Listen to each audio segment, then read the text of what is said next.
All right, hello everyone. My name is Lars Cornelissen. I work for the Independent Social Research Foundation, and it's a truly great pleasure to welcome all of you on behalf both of the ISRF and the Institute of Race Relations for tonight's book launch. Thank you all for coming out in such amazing numbers. Having spent a good 6 months organizing this event, I'm really pleased to see this incredible level of engagement. As you know, we're here to celebrate the publication of Arun Kundnani's enormously important new book, What is Antiracism and Why It Means Anticapitalism? As someone who writes about similar themes, specifically neoliberalism, race and colonialism, I hope it carries some weight when I say that this is a triumph of a book, conceptually, politically and historically. Arun, thank you very much for writing it, and of course thank you for being here, and the same goes for Ruthie, John and Chris. So here's how this evening is going to go. I'm shortly going to be handing over first to Chris Newfield, the Director of Research for the ISRF, and then to John Narayan, the Chairman of the IRR. After that, we will hear from Arun himself, followed by the brilliant Ruth Wilson Gilmore, and after that, Arun has a chance to respond before we open the floor to questions and discussion from all of you. And that's all from me, so I'm going to hand over to Chris Newfield.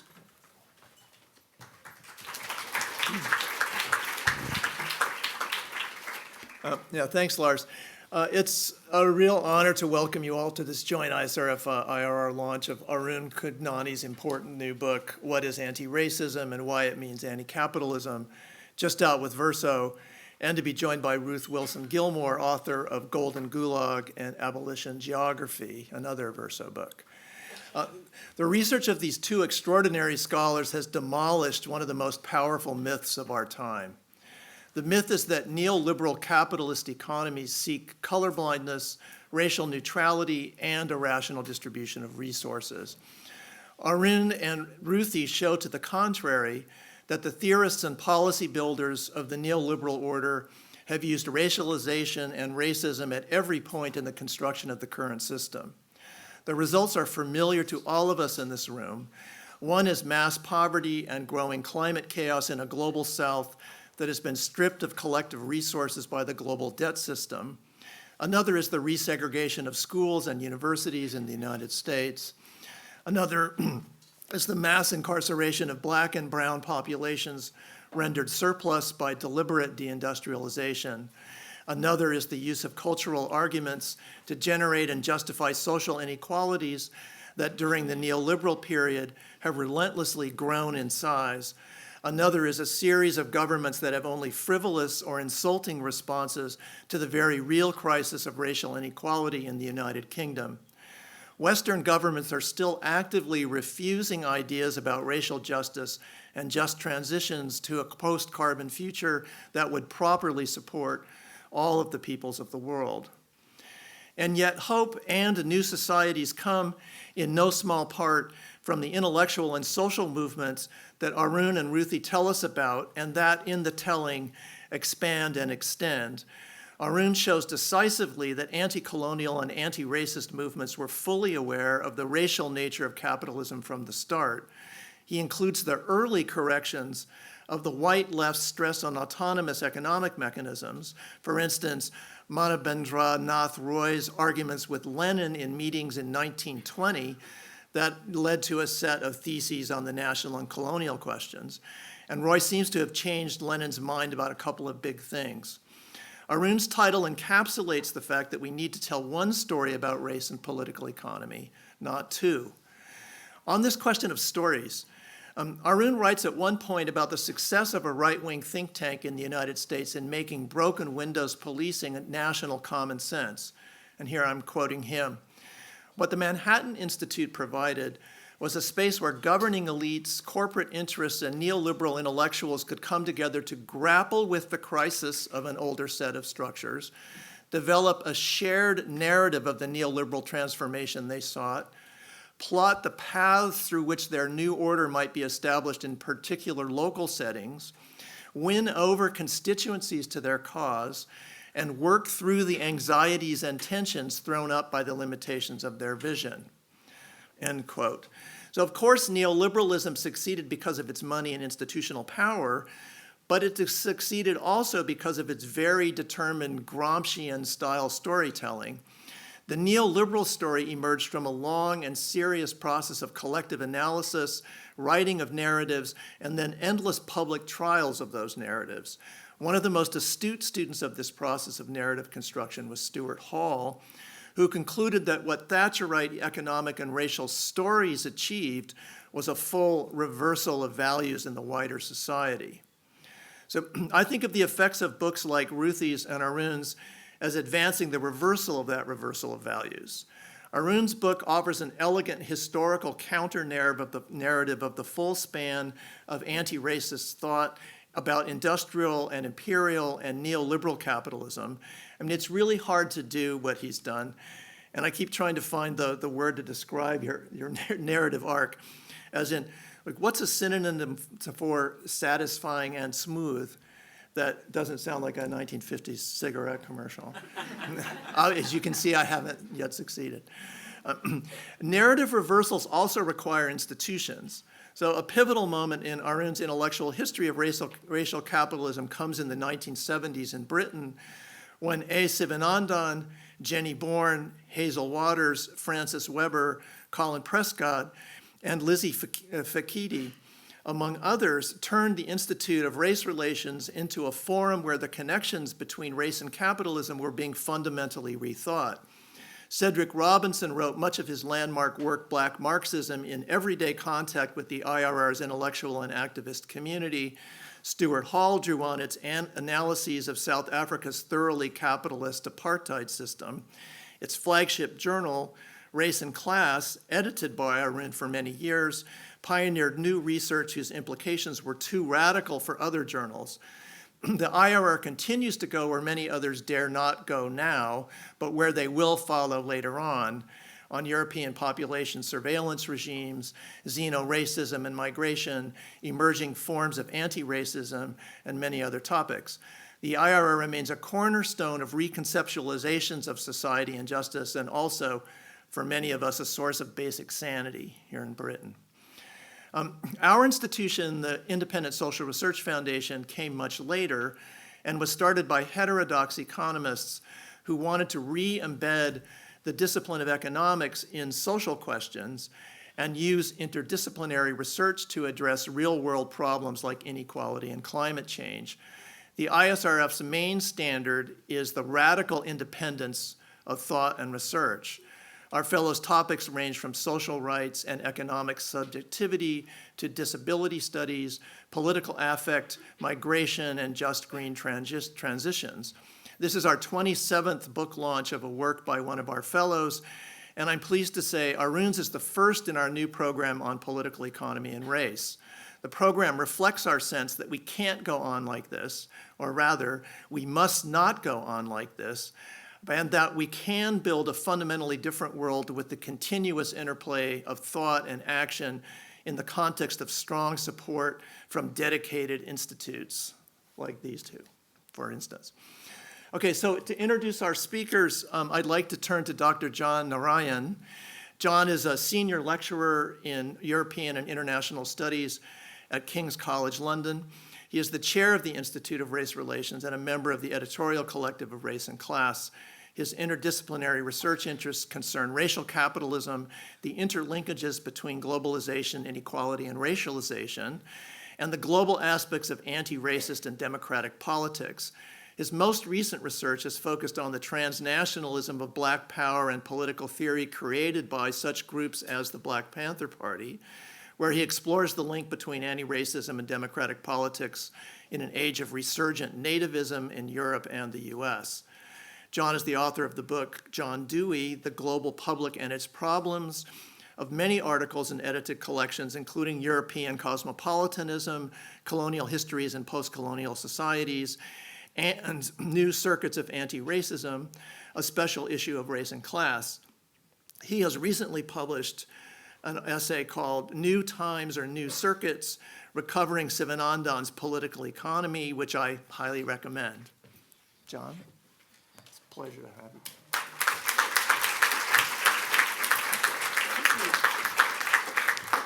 Thank you, Chris. You almost make me sound important.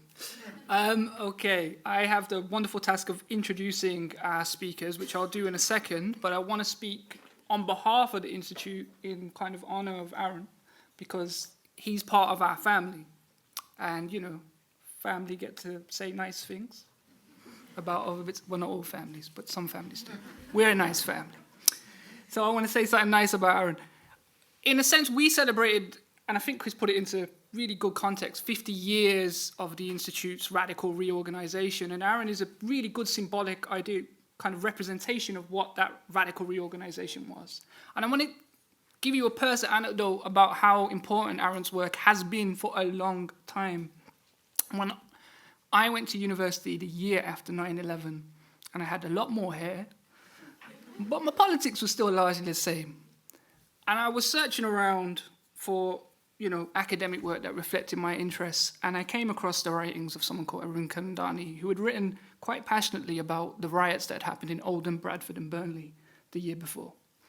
And in that, instead of lamenting the fall of British multiculturalism, he kind of re-articulated a radical anti-racism that was ready for that moment. And in a sense, I think Arun's trajectory over the last 20 years is to continuously find those resources, both in the past, but for what we can use in the present. The links between racial capitalism, our communities on the ground, and the state that is constantly attacking our communities. And I think Arun's work has had a wonderful kind of cohesiveness to how it's played out across that really long, I told him earlier I was going to embarrass us, but confirming how old we both were. No, you're confirming that I'm much older than you. You're a student. What? When that stuff was coming out. That's the inference, Arun. That was the subtext. That was the joke, okay? And in a sense, you know, Arun's latest book continues that tradition, really kind of reconfirming that narrative for current generations. And I want to say this, we're constantly stuck in emergencies, right? And Arun's work has been really good at, in that moment, I was stuck in a personal emergency where other people in emergencies trying to deal with the war on terror, the breakdown of British multiculturalism, and what Arun did via the Institute, via Race and Class, was provide some resources for those people trying to go out and fight those emergencies. And in those emergencies, we had what we called out, you know, an idea of what anti-racism would mean. And ironically, 20 years later, we're stuck in that moment again, aren't we? We're in that moment again where we're asking, what does anti-racism mean? Because in 2020, the UK seemed to admit that racism was a thing. Do you remember that summer? And then it kind of forgot it really quickly, and it's just put it all away. And I think Arun's work in this book is really integral. When you read it, the first bit is kind of, and he'll talk more about this, is delineating that kind of liberal anti-racism that we now have, yeah? The empty D&I statements, the brown and black faces in offices that deport you, all of that great stuff, with a kind of radical anti-racism. But actually, what pivots Arun's work really is about what can we do in response? What is a real radical anti-racism that is anti-capitalism? And I think you could actually flip the title of Arun's book and say, what is anti-capitalism, right? And why is it anti-racism? Because I think that's actually where we end up. Well, but he'll tell you more about that as we get there.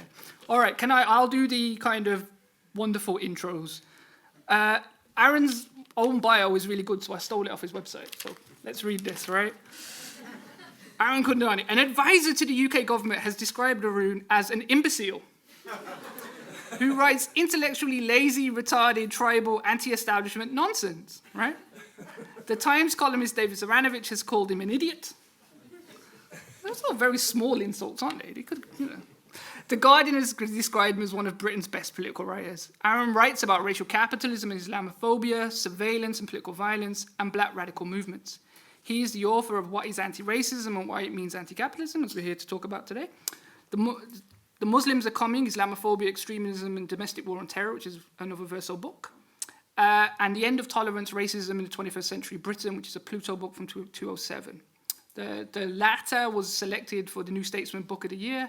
He's written for The Nation, The Guardian, The Washington Post, Vice, and The Intercept. I think he'll tell you about his own trajectory. Born in London, he moved to New York in 2010. He's the former editor of the journal that sits in the Institute of Race Relations called Race and Class, which we've talked about. And he says he was miseducated at Cambridge University and holds a PhD from London Met. We'll find out how miseducated he is a bit later. All right. In discussion with Arun is Ruth Wilson Gilmore, who is a professor of Earth and Environmental Sciences and American Studies and the director of the Center for Place, Culture and Politics. She's also, to many in the room, a bit of a hero, right? She also serves on the executive committee of the Institute of Research on the African Diaspora in the Americas and the Caribbean. I'm going to read this latter bit out because it's important. She's a co-founder of many grassroots organizations, including the California Prison Moratorium Project, Critical Resistance, and the Central Californian Environmental Justice Network. She's the author, we've just seen, of Golden Gulags, which was a kind of path-defining book in the early noughties, or mid-noughties. Golden Gulags, Prison Surplus, Crisis and Opposition in Globalizing California, UC Press. Her most recent publications have centered on abolition and its relationship to geography. And she's got a new book forthcoming, which will be called This Changes Everything, Racial Capitalism and the Case for Abolition. And I'm going to hand over to these wonderful speakers. They're going to guide you around that link between anti-racism and anti-capitalism. And it's going to be my privilege just to sit there and listen. So I'll hand over to Arun first.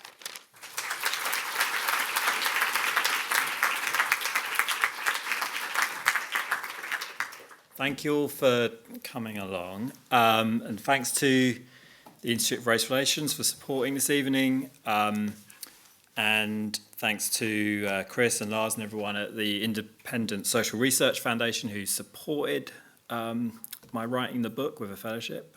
And it's a huge honour to be launching the book with Ruthie, whose work has been so penetrating and exemplary.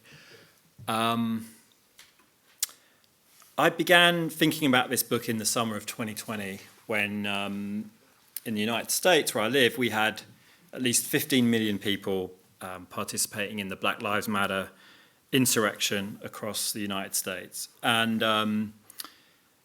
that summer, the people of the United States declared in an opinion poll that they supported the burning down of police stations. As a form of anti-racist protest. So this was a remarkable moment. And as with any movement, people were involved for many different reasons. But the aims of defunding the police, of abolishing prisons, abolishing ICE, the Immigration and Customs Enforcement, those were the central kind of demands. And the activists accused policing and carceral and border agencies of not reducing violence but adding to it. They were not organisations that made us safer, but infrastructures of racist violence and inequality. And the problem was not just individually biased police officers, prison officers, deportation officers, who were deviating from rules of appropriate behaviour, but the character of those rules themselves was what the problem that was being highlighted, right? So the people on the streets understood racism as this kind of structural force. They weren't calling for those infrastructures of violence to be reformed through better officer training or increasing the diversity of officers or something like that. They demanded the dismantling of these infrastructures, right? But what interested me especially in thinking about this book was how the institutions of liberal America then responded to this insurrection in the summer of 2020. And everywhere you looked, you saw white liberals who were talking about how to challenge unconscious biases, how to reduce microaggressions in interpersonal relationships, how to better represent diverse identities, how to educate away individual prejudices, and how to stop right-wing extremism. So it seemed to me that liberals had substituted one definition of racism for another. Instead of the kind of macroaggressions of police, of prisons, of border infrastructures, they were focusing on the microaggressions of individual biases. So the starting point for the book is that we need to distinguish actually between two quite different anti-racist traditions, one liberal and one more radical. That's my daughter, by the way, who's heckling me there. So the liberal tradition sees racism as essentially a matter of irrational beliefs and attitudes, right? Its founders, such as the anthropologist Ruth Benedict and the gay rights pioneer Magnus Hirschfeld, They were interested in understanding the rise of Nazism in the 1930s, and they concluded that in societies where there were widespread racial prejudices, liberal democracy could be undermined by political extremists inflaming race hatred to gain power. And to remove this danger, they called on the liberal establishment to persuade the masses, especially the poor and the uneducated, that racist opinions have no legitimate basis. And this approach remains the core of liberal anti-racism today. You see it in the diversity training, which is a $4.3 billion business in the United States, to the idea that if we just get better representation in Hollywood movies, then that's going to educate us out of our biases. The difference now, the only difference from how this looked 100 years ago, is that liberals now think about this as an unconscious bias problem as much as a conscious bias problem. Right? Now, the radical tradition, on the other hand, sees racism as a matter of how resources are distributed differently across racial groups. So, for example, in a 1938 article by C.L.I. James, he talks about racism in Africa. He's arguing that British colonial racism was not a set of beliefs or attitudes, but a structure of generally observed social rules and policies that enable economic exploitation. Individual racist attitudes no doubt existed, but were not the decisive factor. Likewise, Frans Fanon argued in 1956 that we should abandon the habit of what he called regarding racism as a disposition of the mind, a psychological flaw.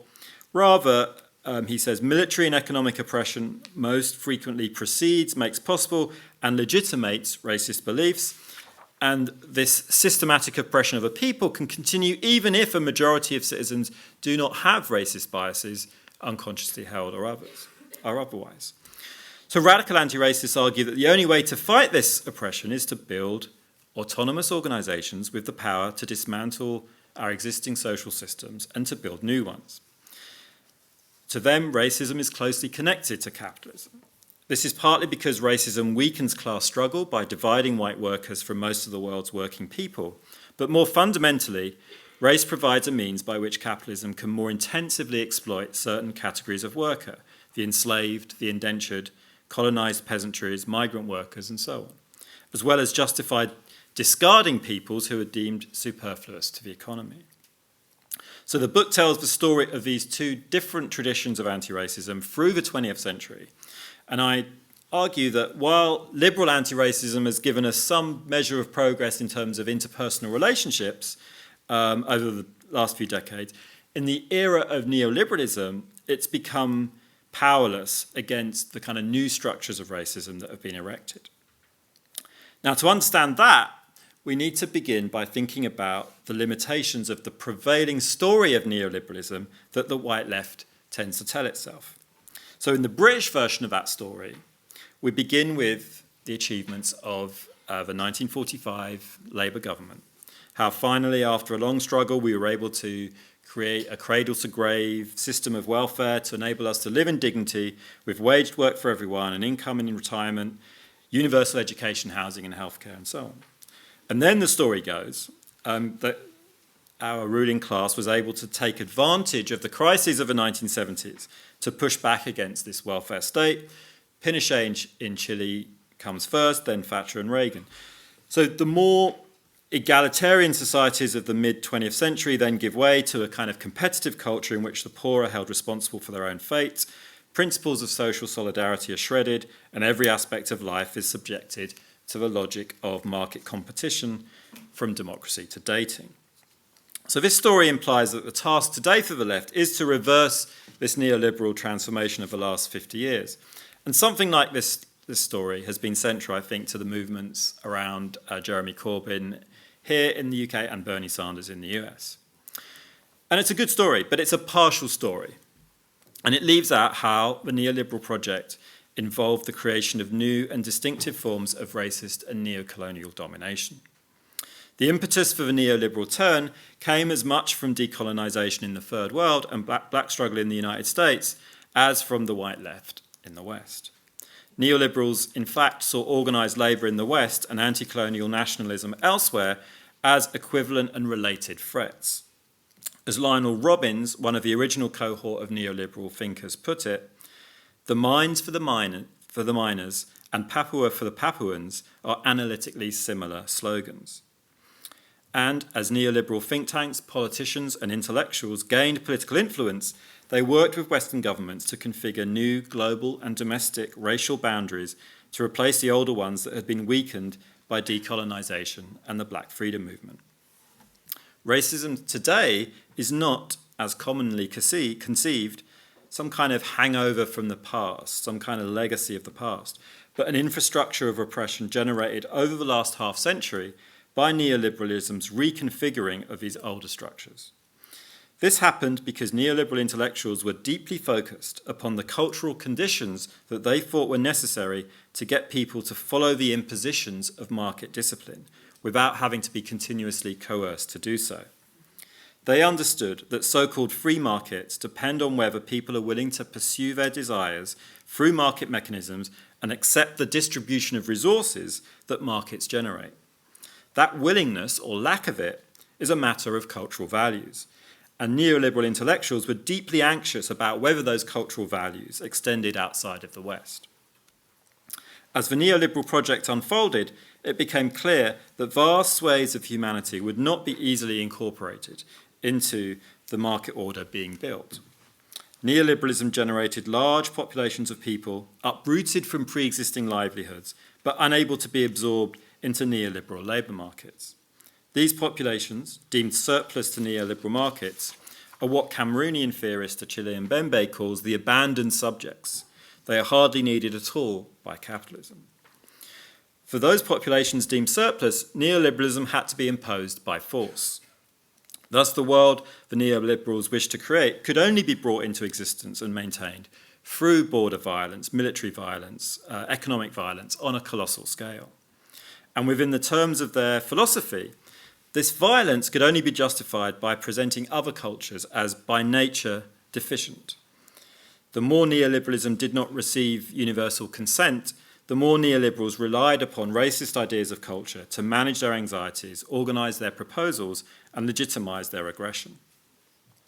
It's these surplus populations, both inside and outside the West, who are the targets of the new infrastructures of violence that neoliberalism has generated. It's they who make up the tens of thousands who fled the destruction of their countries only to suffer the death by policy of drowning in the Mediterranean. It's this same disposable humanity who's been slaughtered on an industrial scale in the global wars on terror and drugs, for example, with an estimated 3.6 million indirect deaths in the post-9/11 war zones of Afghanistan, Pakistan, Iraq, Syria, and Yemen. Within the UK, police violence is directed most often at our own abandoned and disproportionately black populations. In the United States, as Ruthie has demonstrated, mass incarceration is linked to the need to manage surplus populations, resources, and land. It's not coincidental that the think tank networks that have been central to promoting neoliberal economics have typically also been the key mobilisers of projects of racist policing, incarceration, and counter-terrorism. It wasn't simply that racism became more subtle or went unconscious after its overt forms had been defeated. It was more that there was no longer a need to routinely make explicit assertions of racial superiority. Racial inequalities were reproduced through neoliberalism's market systems, alongside newly intensifying infrastructures of violence carried out in the name of seemingly race-neutral concerns about crime, migration, and terrorism. Liberal notions of diversity and inclusion are completely compatible with these forms of racist structural violence. White liberals can heroically confront their own unconscious biases all they want, yet these structures will remain. Liberal anti-racists demand we use the correct racial vocabulary, but abolishing a word does not abolish the social forces it expresses. They implement diversity training programs, but these fail owing to the mistaken premise that racism now resides primarily in the unconscious mind. And they talk of hate speech and hate crimes on the assumption that oppressive cruelty is the behavioural expression of a hateful disposition, ignoring the corporate executives, asset managers, lawmakers, government officials, judges, police officers, prison guards, military personnel, and immigration officers who, without attitudes of hatred, routinely and calmly operate infrastructures of racist violence in the name of security and profit. by reducing racism to the unconscious mind, to the use of inappropriate words, and to the extremist fringes, liberal anti-racists end up absolving the institutions most responsible for racist practices. They are effective at getting more people of colour into senior jobs in police forces, border agencies and the military, but unable to get fewer people of colour killed by those same agencies. To be anti-racist today means working collectively with organisations to dismantle those racist border, policing, carceral and military infrastructures. It means organising in the community to get the police out of our schools, taking direct action against deportations, confronting the corporations that trade in colonial violence in Palestine. It means understanding that the poor of the global south are as equally entitled to the world's resources as the wealthy residents of the north. In the end, it requires us to build an economy of care, not killing, uplifting all working classes of whatever colour. And in fighting for that, we're going to have to confront not just external forces, but also what lies within ourselves. Capitalism keeps pushing us to compete with each other, to trample over each other to get a few more crumbs. It breaks our hearts every day. It hardens us. It makes us less human. But we're not going to heal ourselves by turning inward and attending to the uniqueness of our pain, or by searching for some truth about who we are. We heal ourselves through joining in struggle. When we come together in movements, there's deep love, there's deep joy, because we're able to feel human. We come to understand that my happiness is bound up with yours, that I can only be whole if everyone else is whole, that my growth depends on our collective growth. In the words of Gwendolyn Brooks, we are each other's harvest, we are each other's business, we are each other's magnitude and bond. Identity is not a truth inside you waiting to be discovered. It's a creation, not a discovery. It's what you create with others. You are what you do with others. There's always going to be disagreements in our movements, but those disagreements become a source of fracture when your movement is failing to influence events. Then you tend to turn inwards and fight each other. But when you're influencing events, the internal disagreements are not the main focus and can be allowed to take their natural course rather than be exaggerated. And these are all the lessons of our deep and long histories of people's movements. This is how we overthrew European colonialism and redrew the map of the world. Then we came to Britain and we had to fight again. We rose up against the police, against the immigration laws, against all the forces that were killing us. That's the history upon which we stand as we continue to fight. The history that tells us that anti-racism does not fragment class struggle, but radicalises it. That culture is not a distraction from economic struggles, nor a fixed identity that determines who we are, but it's what we make and renew through our struggles for working people. And because our struggles are unbounded, so is our sense of who we might be. Thank you.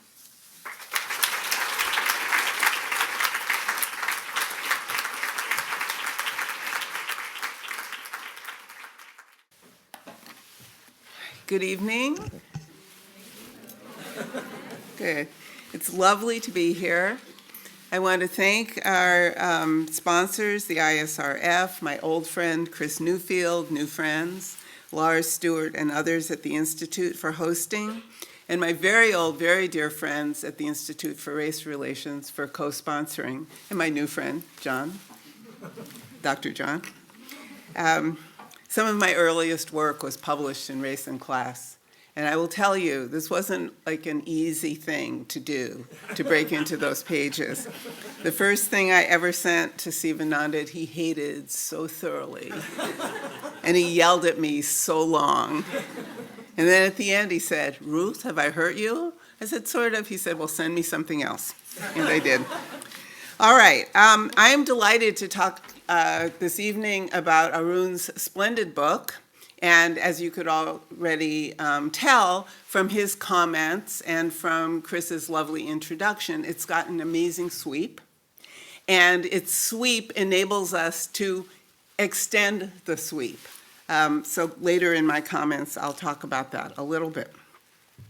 So in the context of the global maldistribution of material and symbolic resources, quoting Stuart Hall, this book, Arun's book, takes up urgent categories of analysis, and by showing us many ways and by showing us in many ways how every determination is also a negation, it insists we make our way by making ways, theoretically and practically, quote, into anti-racism that does not fragment class struggle, but radicalizes it. So that's the last few words of the entire book. Arun shared the words with you. I'm sharing them again. Those closing words are both theme and imperative of many movements and thinkers with whom we think this evening, exploring the conviviality of politics and of becoming, as we dare to claim radical universalism as and drawing from futures for which we fight tirelessly by rearranging the present. So futures for which we fight tirelessly by rearranging the present. Arun's book works through many contradictions, most vividly expressed as liberalism versus anti-capitalism, as individual versus structure, but also white and not white, colonial and decolonial, and so forth. I'm just excited to discuss some of these themes this evening with Arun and all of you who came out to engage in our debate. As many of you know, I have come to think the dynamics of racial capitalism through the co-constitutive processes of organized abandonment and organized violence. In order to think class struggle, as Arun concludes, a broad dynamic of processes, internally contradictory, but not necessarily antagonistically so. And I don't know how many of you here are old enough to remember when all of a sudden it seemed in the 1980s, we were all talking about antagonistic and non-antagonistic contradictions. And it was such a liberating moment to think that way. Every point of contact is a site for struggle, not a topic for endless complaint. This is where abolition starts, as life in rehearsal. Abolition requires we change just one thing, everything. And the title of that book that's endlessly delayed is just called Change Everything. It's not called This Changes Everything, it's just Change Everything. Abolition exists already in practices and experiments in many contexts, meaning it is by materialist necessity made of what is, as well as making new or renewed relations. So it's innovative and it also infiltrates frequently. Centrally in Arun's book, the clash between facts and values explodes over and over again. What do I mean? I mean, of course, the difference between whatever accumulation of empirical evidence one gathers as an organizer, as an exhorter, as a scholar or other actor, and what one can make of such evidence by thinking together with comrades in the world as we encounter one another, and by thinking with comrades distant and departed, whose observations and insights help to guide our own as thought action breaks into other forms of thought action, organizing, promoting ideas, and bargaining in the political arena. Those we think with, often by name, M.N. Roy,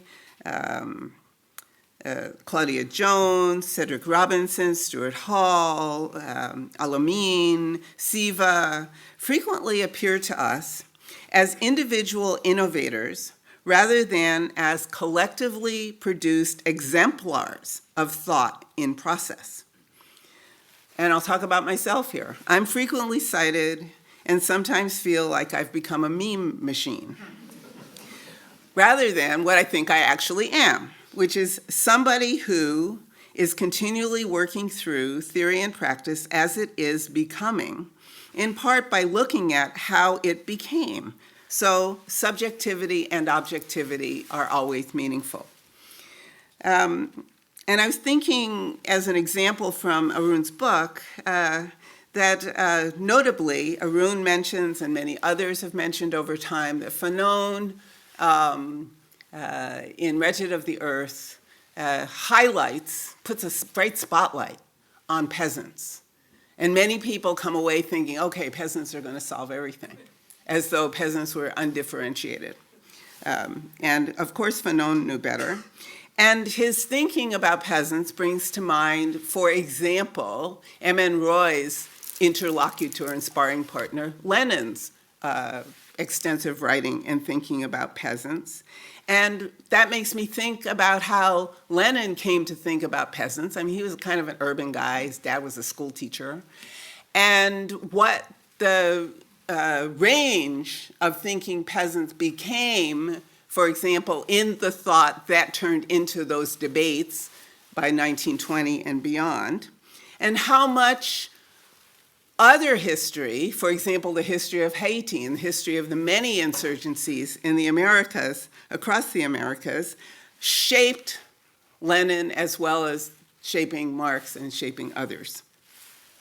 So there are entire histories that matter, and what's interesting in the struggle today against liberal anti-racism and within neoliberalism is the differentiated appeal to history, as though history were statically available to solve any contemporary problem. Okay, next page. There are so many moments in Arun's book to raise, not as disagreement, except where I do disagree a little bit, but more to enhance our collective capacity to make theoretical interventions that arise from and break into action. So here I'm thinking in particular about how C.L.R. James, in writing that piece of his called Black Power, talked about then Stokely Carmichael and then H. Rap Brown. And he writes, quote, "So long and far-reaching a struggle had needed to know where it was, where it had come from, and where it was going. CLR raised the alarm that where it was going could well be into the jaws of criminalization and premature death." That was why he wrote that piece, in part, was to help preserve Stokely Carmichael, Kwame Ture's wife. And we do know what happened to Al-Amin so many decades later, right? But that particular possible future was already unrolling. And if we are attentive, we can think about these processes and vulnerabilities and urgencies in relation to so many individuals and movements around the planet today. And certainly criminalization is almost every government's favorite tactic. You go to South Africa, you go to Brazil, you go to India, you go to small countries, you go to big countries, criminalization is robust. So let's take a look at a few examples from Arun's text and think together about orienting energy in multiple paths toward universal goals. As Arun mentioned, he writes a lot about anti-racist history in the United States, liberal and radical anti-racist history. And he mentions in passing, for example, that during the Cold War, the US had a reputational issue to deal with, because during the Cold War, many, many places around the planet were actively and intensively involved in decolonizing themselves. And the question was, would those newly independent places look to capitalism, the US, or to socialism, the Soviet Union? Well, it is true the US had this reputational problem when it came to anti-Black racism and Jim Crow, but it also had a long-standing anxiety about a fifth column developing in the US among, for example, Black communists. And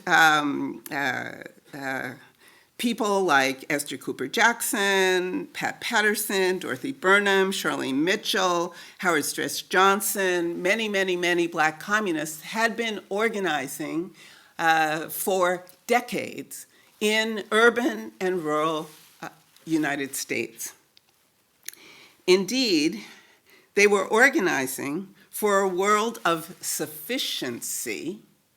We might call it Red Plenty, stealing Spofford's novel title, by figuring out what anti-racism actually was in practice. That's what Black communists were doing. FBI Director J. Edgar Hoover built his entire career and power base from 1919 forward by seeing red in Black liberation. Indeed, COINTELPRO was initiated in 1956, not 1967. It might be that error was fixed by the time the book was published, anticipating rather than following Alameen and others in the mid-60s. The discussion of Claudia Jones, which is extremely deep and refreshing, lays out a trajectory of so many different processes, including long-distance migration, including immigration, including criminalization, including deportation. All of these features of the combination of organized abandonment and organized violence condense in any account of Claudia Jones's life. Indeed, some of the people in the greater community of Black communists in the United States and beyond, together, as Arun discusses in the book, put together an argument called We Charge Genocide, which took up a new term, genocide, then in 1951, a new term, to discuss long-term vulnerabilities. It gives us a view into, and if I had any slides, this would be it. It gives us a view into internationalist imperative, like imperative, forms of struggle, including propaganda, and anti-racism as anti-capitalism, right? So that piece sort of gives us this triangle, and within the triangle, again, if I had a slide, I would show you a picture. We see or can imagine the infrastructures people create and use always for reasons of that facts value slippage bearing excess significance. So whatever infrastructures we come up with or they come up with will always, because of the slippage between facts and values, create or bear excess significance, which then becomes the material for not only the kinds of narratives that naturalize hunger and suffering and the wage relation, but also narratives that incite revolutionary struggle and activity. Surely, the multi-ethnic fascist rulers in the economic North attest to this point.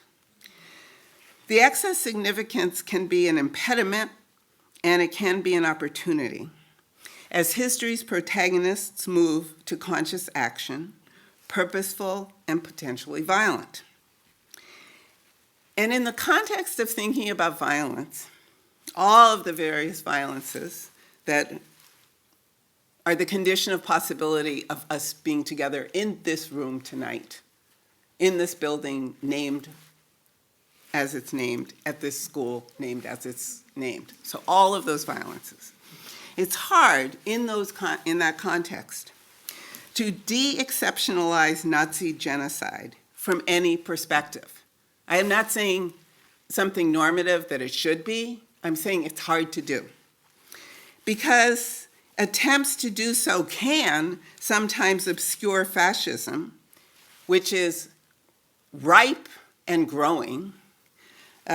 Fascism as ideology, system, and outcome with racism at its core. If the central categorical contrast here is liberal versus structural, we should sort through some particulars from points of view of history's protagonists. So, as we know, and Arun just said, structures are residue of agency, individual agency and collective agency. And such coordinated agency is reproduced daily by those entrusted with their operation, daily. Now, I'm a teacher, I reproduce it every day. Reproduction materializes in the process of transformation. So a structure transforms something.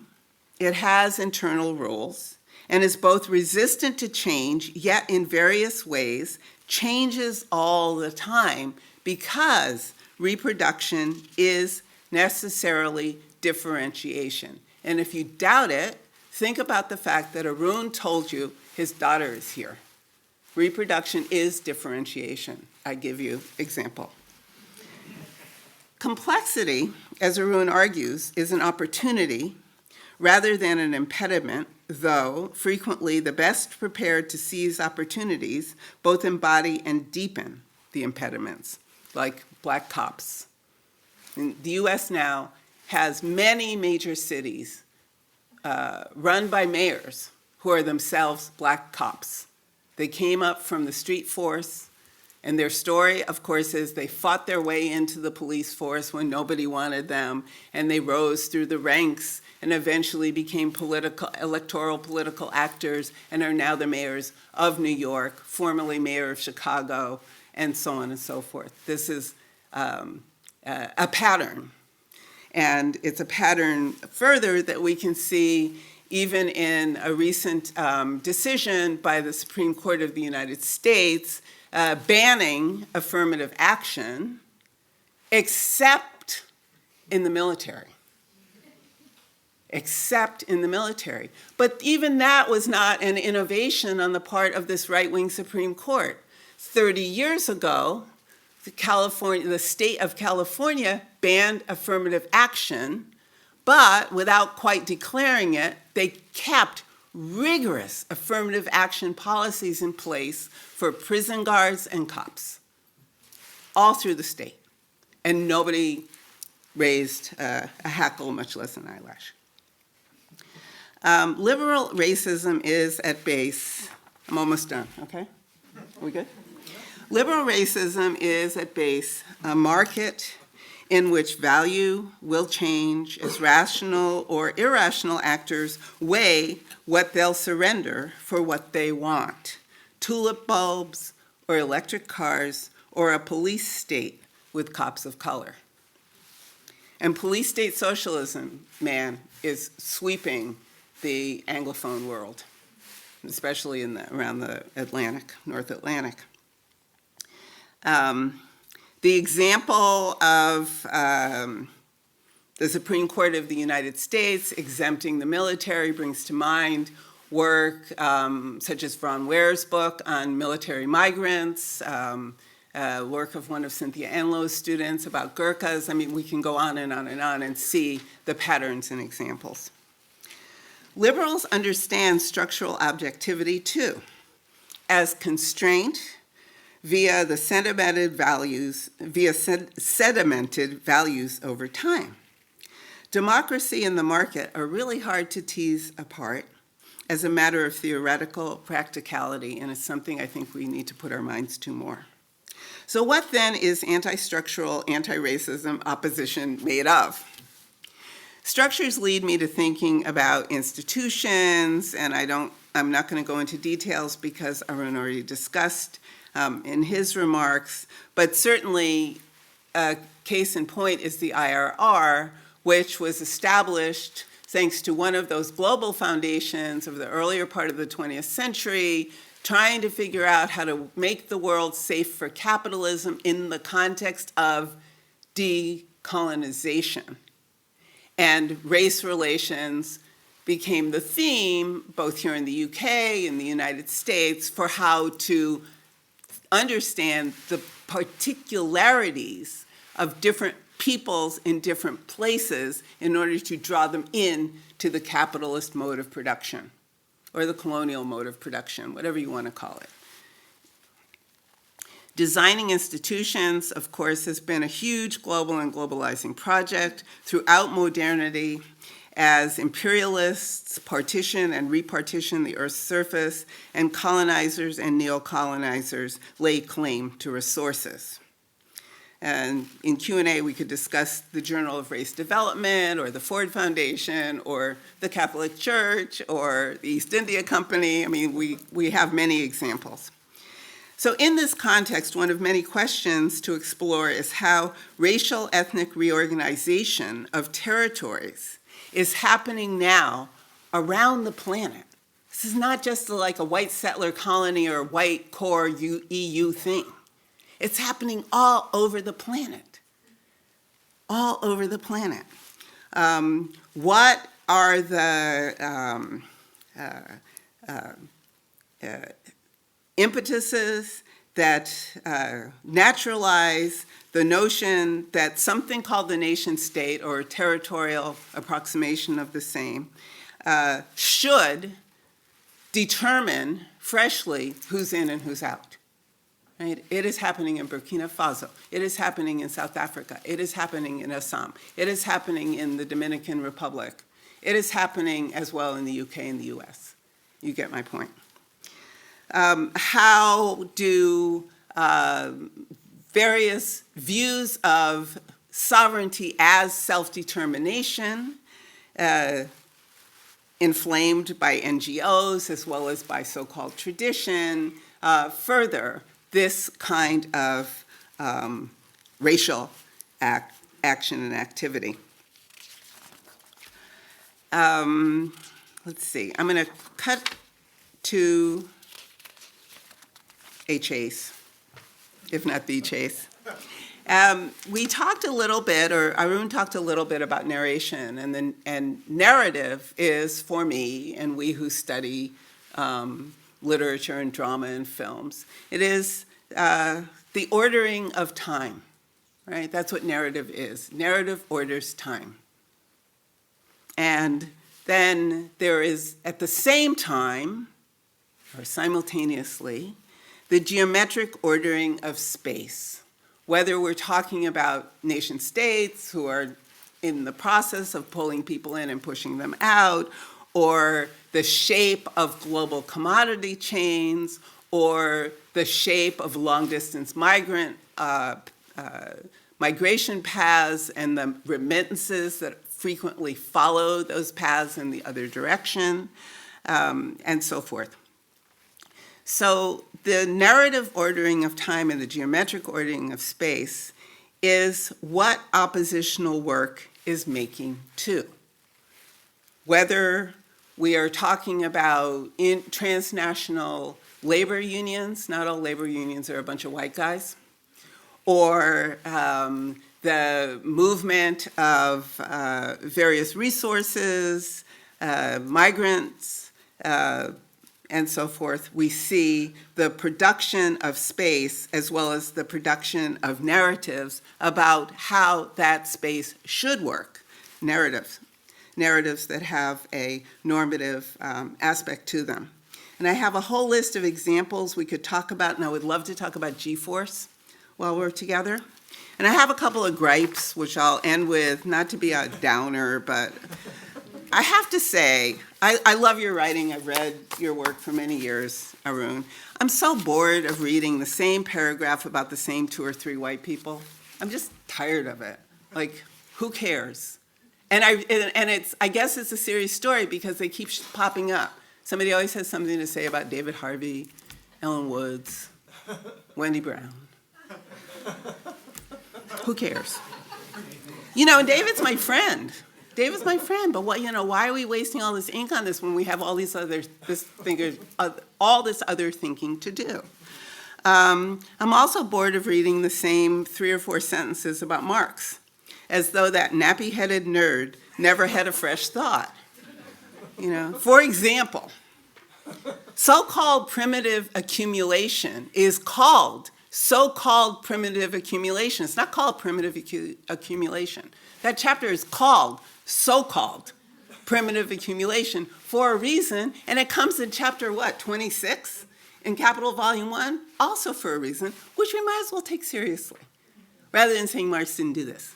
Or, I don't know, write some fresh paragraphs about that. I have some questions about the nature of how we think about, or the politics through which we think about psychology, because Fanon's insights into the psychology of the tortured and the torturer have been very meaningful for many people, theoretically and presumably practically over time. And yet, at the same time, we turn our back on those who say, well, racism is, a psychological, it's unconscious, it's something else. So how do we reconcile or find the antagonistic contradiction within psychologizing and psychologizing? And the last thing I'd like to talk about is whether there's a tendency for all of us, no matter what we actually think, to try to look for the shelter of innocence, to describe those whose lives have been completely upended by war, neoliberalism, structural adjustment, climate change, criminalization, and so forth. And talking about such people as fleeing suggests there's an innocence there that others don't share. So why don't we decide we all did it, because to one degree or another we did, and upend the notion that there are ways of thinking historical protagonists through a lens of innocence when it's actually creative aggression that we must be attuned to and enhance. Thank you.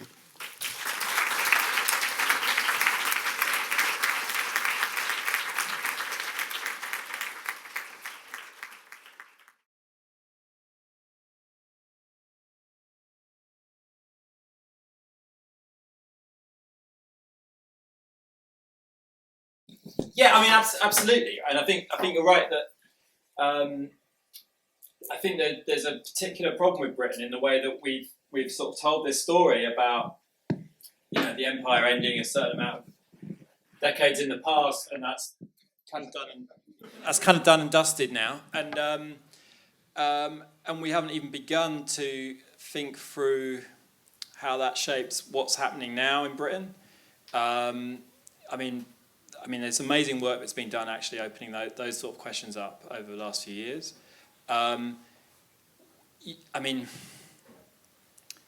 we don't pay any attention to the role of Britain as an imperialist power today, right? Separately from the question of the past and how that shapes Britain today. I mean, it astounds me that we have had so much reflection in Britain on the political process that led to the decision to participate in the war in Iraq in 2003 and afterwards. But we can have that huge amount of kind of energy and focus on that stuff, which is a debate about Alistair Campbell and Tony Blair and all that sort of stuff, and yet we've never even grappled with what happened in Iraq, really, right? And what this country did there. We've never grappled with that and what that really means, how we destroyed that country, right? And that's the most obvious example, but we could find many others. We haven't grappled with the role of the City of London as continuing to be central to the way that imperialism works today, right? And we have an agenda. We will have to dismantle that stuff. We will have to think about ways of changing how the City of London works, not just because of how it distorts life in Britain, because of the effects it has around the world. The tax havens that Britain hosts around the world, right, where wealth that's sucked out of people's lives around the world is then hoarded and hidden so we can't see where it is anymore, right? I mean, all these things are Britain is playing a central role there, right? And so absolutely, you're right, that these are things that we should be focusing on.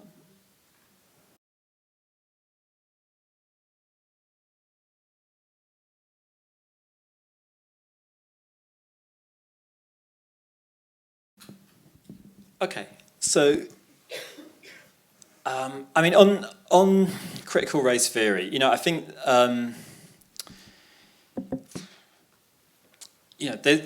critical race theory is fundamentally an attempt within a particular academic discipline, law, right, to understand how racism can continue to be such a force in the United States, because it's mainly focused on the United States, even after the various legislative initiatives around civil rights and so on, right? And that's essentially what it tries to do, and it comes up with a set of answers around that some of which I think are valuable, some of which are not. It's a mixed bag for me. Obviously, the attack on CRT has absolutely nothing to do with the content of the work that's been done under it. It's simply a way of attacking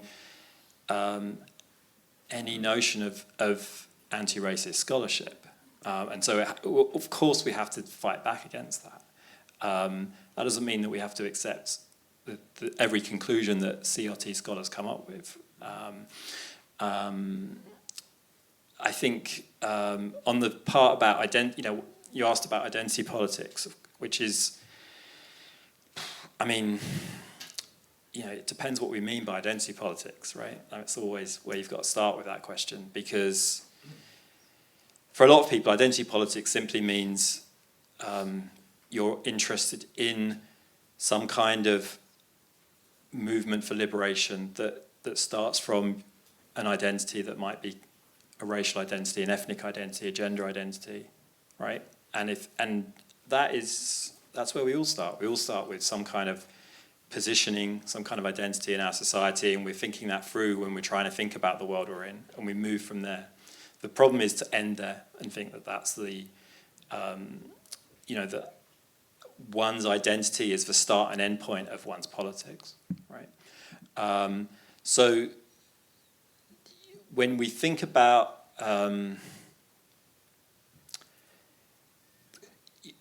identity can mean an idea that we are shaped by some kind of set of cultural norms that makes us who we are, that's kind of passed on from generation to generation, right? It's a very fixed idea of identity.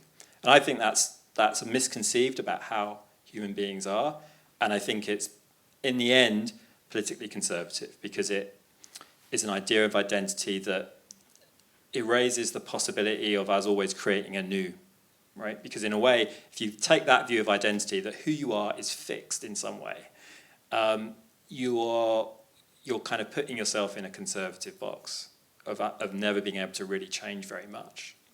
But if we're going to change everything, right, as we should be doing, we need to imagine that identity is a process, right, that's always unfolding, and it's something we're always making anew, right? And if we do that, then identity politics, a politics of identity, doesn't have to be something that erects these fundamental barriers between us.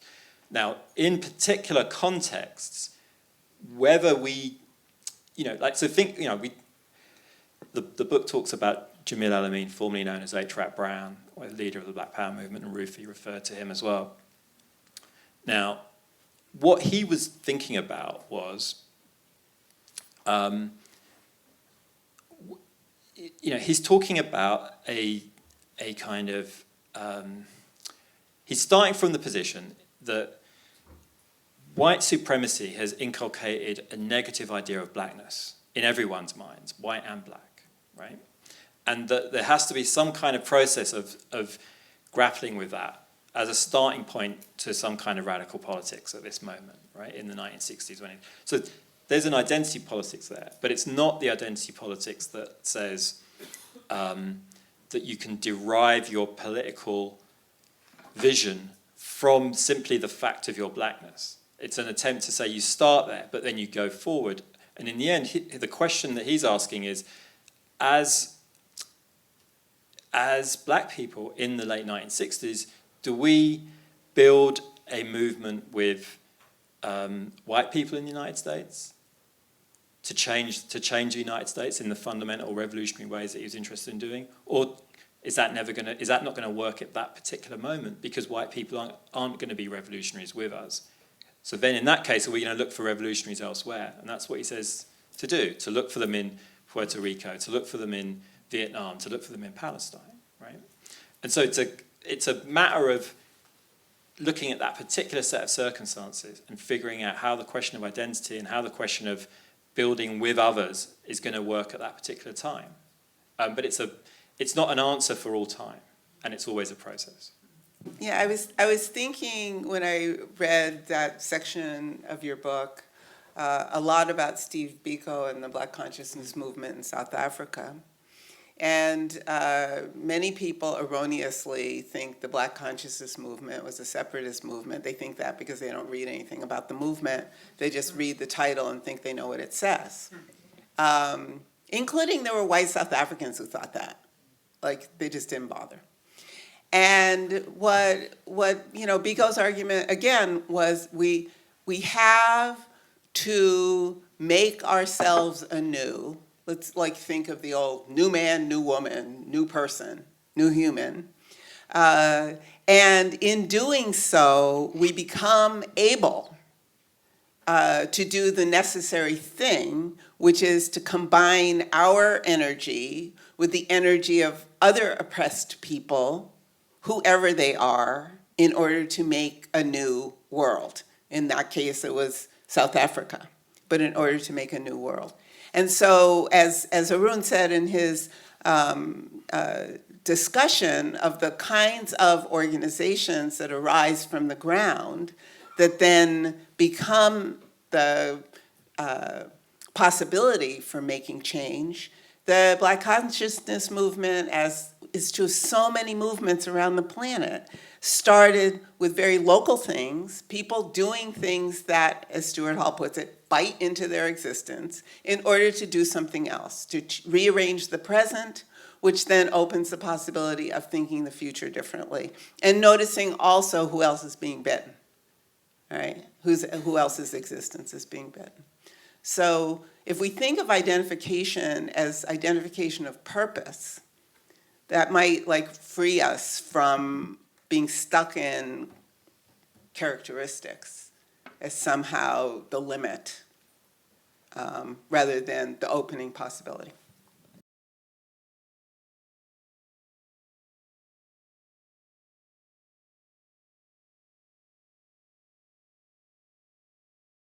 Well, I think one of the things I try and think about in the book is that there's actually two different ways of thinking about fascism as well that correspond to these two traditions, right? So in the sort of liberal story, fascism emerges as this kind of moment of a break with liberal democracy, right? It's the kind of collapse of liberal democracy. It's this kind of one-off event that then we enter into a new era where we're now in a fascist era, right? A fascist government. And so then the debate is always, are we on the verge of that break, right? And you know, when Donald Trump got elected president, you saw this massive, kind of flurry of texts and people say, having this debate, is Trump a fascist?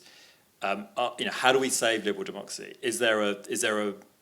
Are we on the verge of it falling off this cliff into fascism, right? And of course, the radical tradition sees fascism differently, right? Because it's about saying fascism is present in a lot more places and a lot more times in ways that are less about this dramatic break, but more about an everyday tendency. As soon as you have a state with the capacity to inflict violence through police forces, through military, through borders, through prisons, right? There's a kind of tendency to fascism just inherent in those infrastructures, and that's something that will be experienced differently by different peoples, right? Based on things like race, right? So I think when you look at it that way, you see a different picture, and of course this is. Aimé Césaire, I think, is key here, right, in thinking about how the story that gets told about how fascism emerges in Europe leaves out the fact that fascism was there in the colonial infrastructures, and it comes back to Europe, right? It's the boomerang, right, of particular forms of political violence returning to Europe from where they'd been deployed for a long time, right? And I think that's as true today as it was in the 1950s, 40s when he's writing that. Donald Trump is the war on terror coming home to me, right? Like both in terms of the Islamophobia that was central to his first election campaign, as well as the fact that it's the kind of military defeats that the United States experienced in its wars that were not ever necessarily described as military defeats, but that's what they were, and that's how they were understood by military personnel, right? Who then come back, and there needs to be some explanation, right, for what's happened here, what's gone wrong, right? And someone like Donald Trump and the broader kind of far-right movements in the United States are offering that explanation. They're saying, yeah, the reason that the United States can't win a war anymore is because we've been weakened by, and then fill in whatever you want, whether it's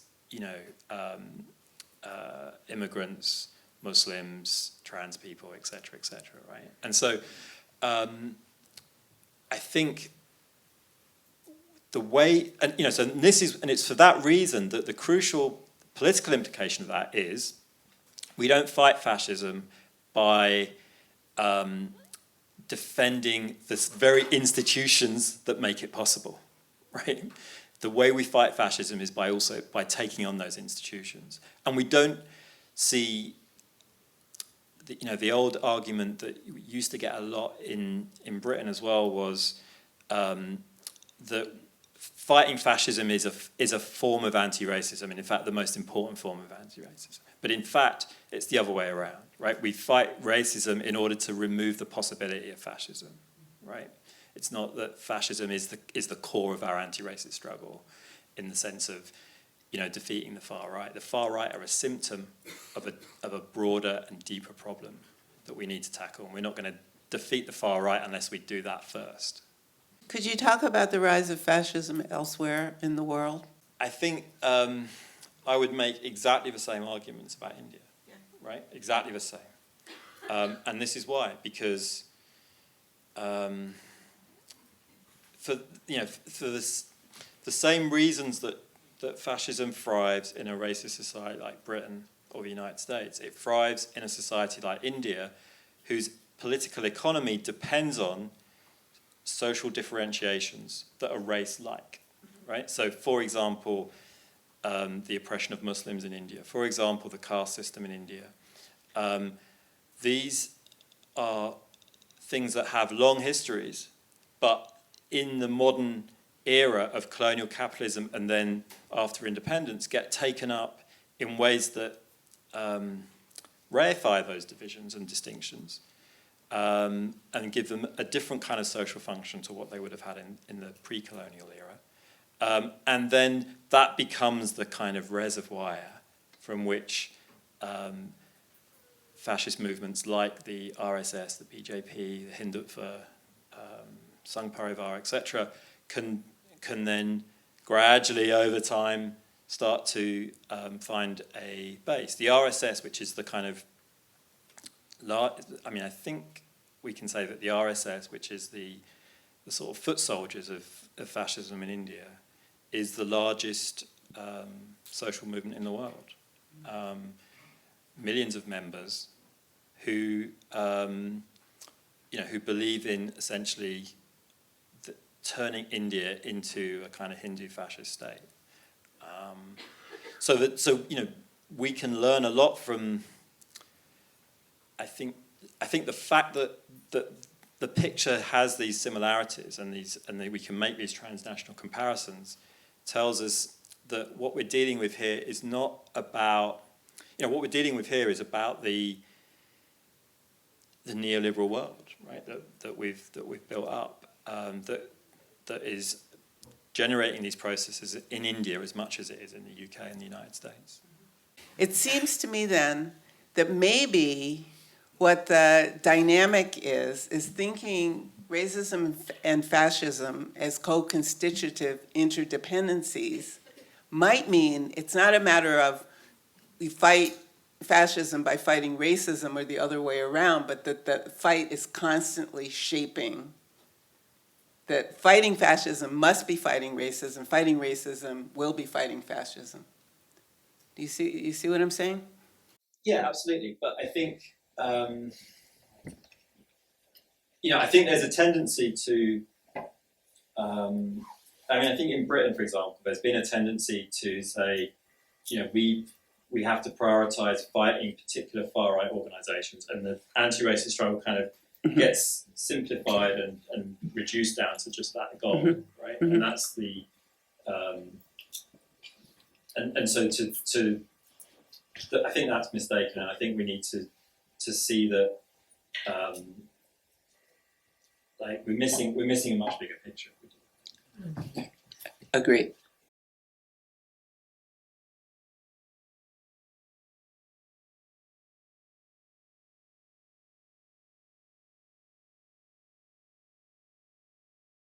I got quite a chuckle. I'm not altogether sure the CEO read Cedric Robinson. He might have glanced at the title of something that maybe Robin Kelly wrote in the Boston Review and pretend, which is how most people I encounter pretend to know Cedric's work, which is nothing against Robin, whose work is awesome. I think that the really, really, really fat foundations aren't about to disband themselves. I mean, even like SOAS, which is a big foundation, announced more than 10 years ago that it was going to unroll in 10 years. It's still around. But the big ones, the mega ones like Ford and Mellon and so forth, they're not going anywhere. And they will continually practice what Olufemi Taiwo calls elite capture and take ideas from the ground and then turn them into something fundable and reproducible and measurable and all those ables, which doesn't mean never take their money and go, thank you, and then go do the thing you were going to do, and then send them the report, or don't. Philanthropy is private allocation of the stolen social wage. You know that, we all know that, and it's not going anywhere. And the extent to which one of the kind of urgent human movement issues on the planet is the production of stateless people, or people who are virtually stateless, goes hand in hand with the production of stateless money. Like all this money that's hiding out, enabled by whatever tax authorities, is hiding out in places not only like the Cayman, it's hiding out in the United States of America. In South Dakota. That's the number 2 offshore loot hiding places on the planet. And we can tell an entire story about colonialism, indigenous genocide, treaty non-respect, the complete abandonment of rural peoples, whatever their race, ethnic origin is, and the rise of credit card debt as a way for people whose wages have not changed to be able to buy the things they need or even the things they want. I got nothing against desire. And South Dakota, the center of all of these activities, including changed usury laws, is also the place where all these richies hide their loot. It's all right there. It's all right there. So there's so much to be done.